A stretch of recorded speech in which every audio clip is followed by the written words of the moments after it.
नाजरीन अस्सलाम वालेकुम। साउथ कल्याल मौजूद हैं।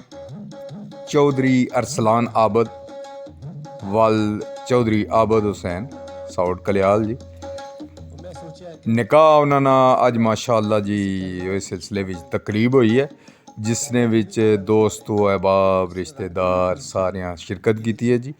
तो भरपूर शिरकत तो बाद निकाह तो बाद माशाअल्लाह जी रिफ्रैशमेंट का खास इंतज़ाम किया गया सा।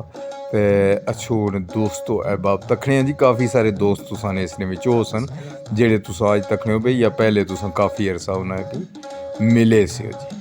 ते साढ़ा कम आ तुसें मिलाना, ते मिलो जी नाल नाल।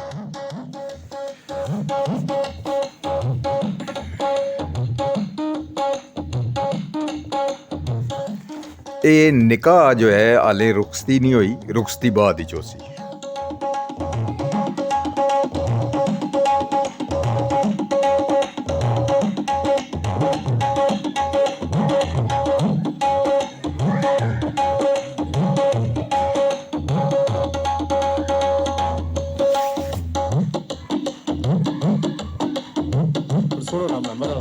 वाह जी वाह,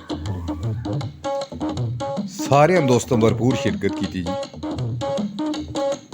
दिहाड़े कुरै कुरै होने जी, मिल बहने न बाना ही होना है, वरना इस मसरूफियत ने दौर कुत्थै बंदे टाइम जी, कम भी कोई नहीं तो टाइम भी कोई नहीं।